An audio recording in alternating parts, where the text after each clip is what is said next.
What's going on, guys? It's just another critic back with another video.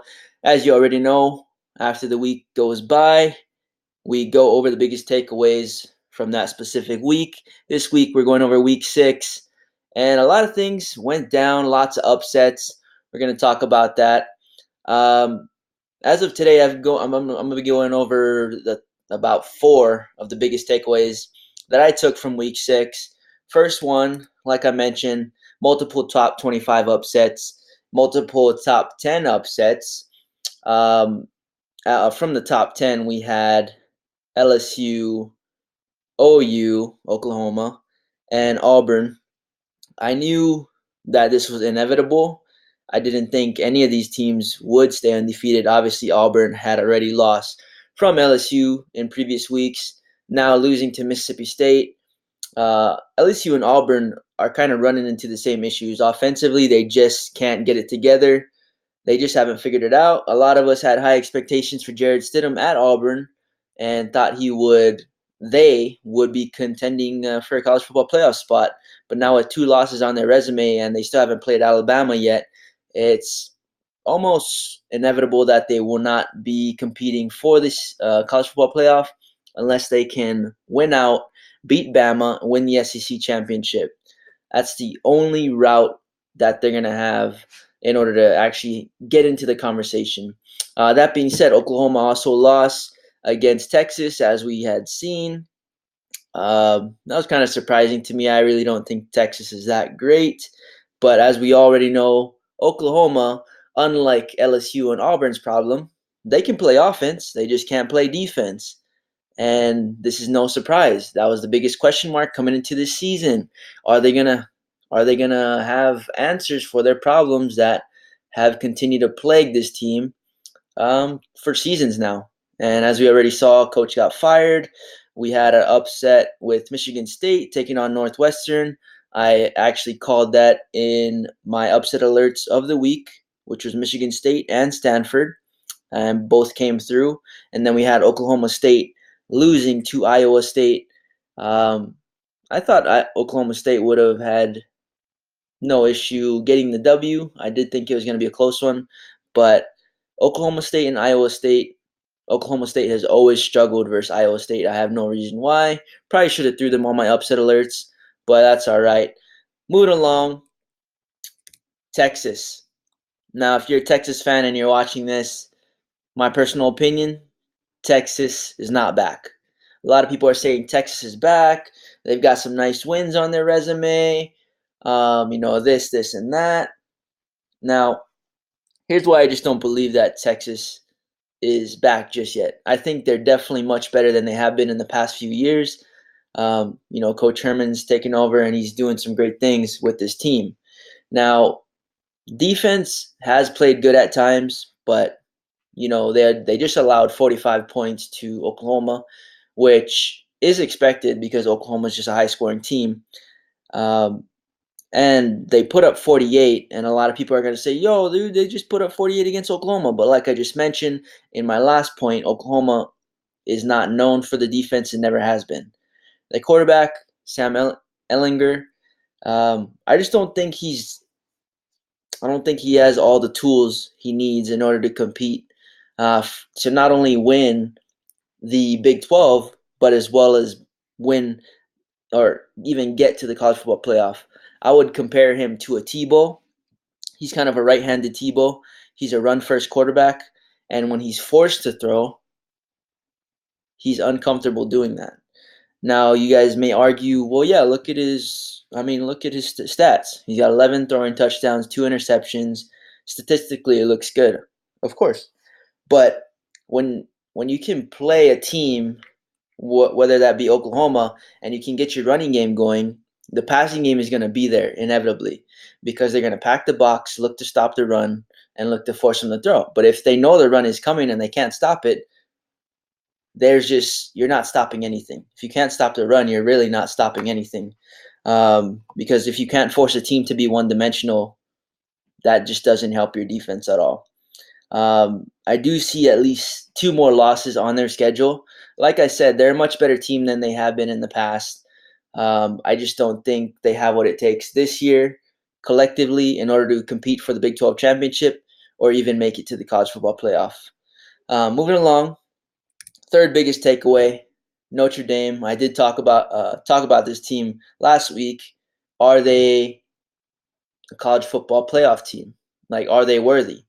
And obviously, after this week, they practically have a clear path to the college football playoff. Really, all they have to do is win out. And they've pretty much played the chunk of all the hard games that they're going to run into this season.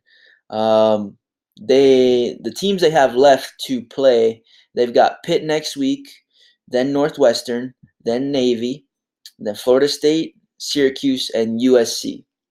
Now, none of these teams on paper should stand a chance against them. But as you already know, they have a handful of teams on their schedule that likes to play upset. And that's teams like Northwestern, Navy, and Syracuse. USC, I just think they're too young to even compete with Notre Dame, so I don't think that's a big one. Pitt, I don't think they're going to have any chance either. Just physicality on both sides of the ball. They don't really stand a chance. But Navy, it's always a triple option team that typically upsets any team, really, because triple option, even though you know what's coming, it's just so much to, I guess, take in 1 week when you're going over that film. You already know what they're going to do. They're going to run the ball, but most people can't stop it. But I'm confident that Notre Dame's going to have no issues there, and they're going to beat Navy.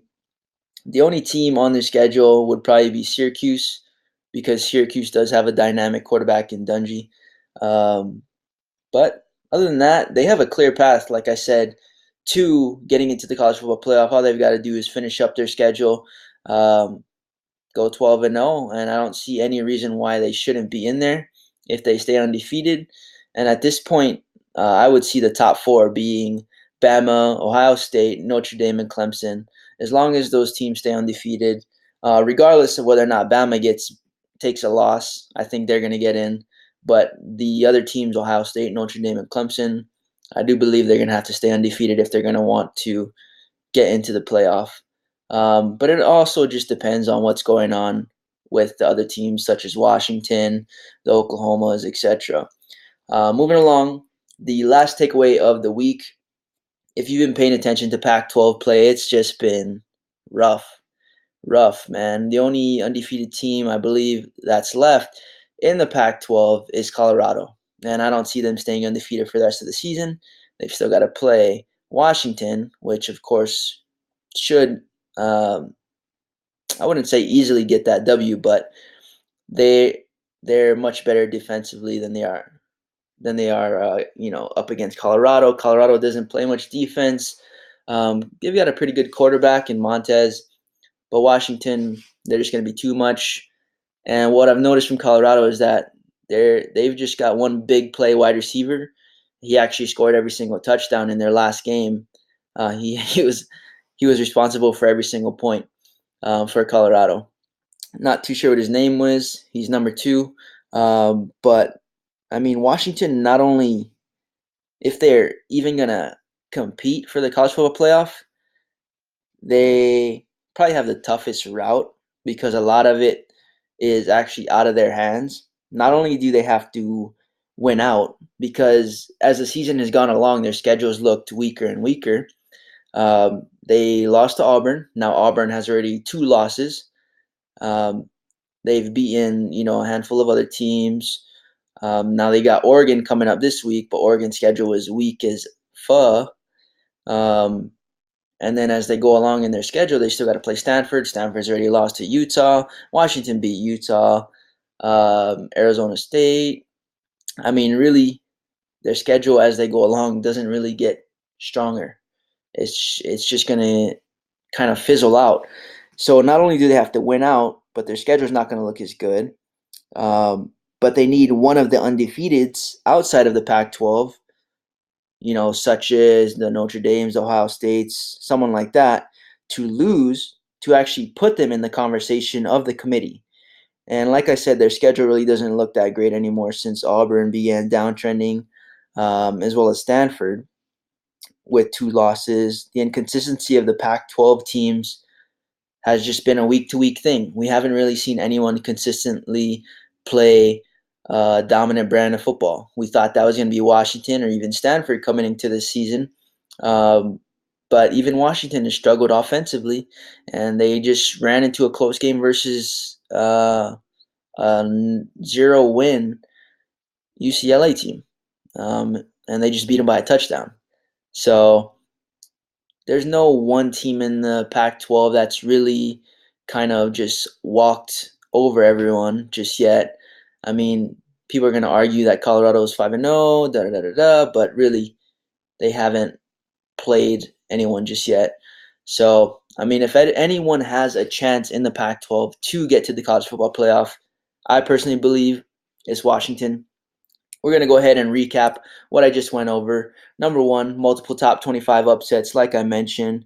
We had LSU, OU, Auburn, Michigan State, Stanford, and Oklahoma State.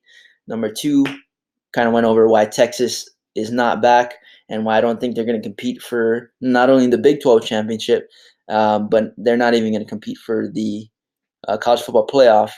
Moving along, we had Notre Dame. I think they're going to go ahead and be there at the end of the season, one of the top four. And last but not least, we went over the Pac-12's last hope, which would be Washington, if anybody. That being said, guys, if I missed something, drop them in the comments. If you agree, if you don't agree, I want to hear from you. Drop them in the comments. Like I said, whether you agree or not. Other than that, appreciate you guys stopping by. Appreciate you watching the video. Thanks for your time. This is just another critic signing off. We'll catch you in the next one. Peace.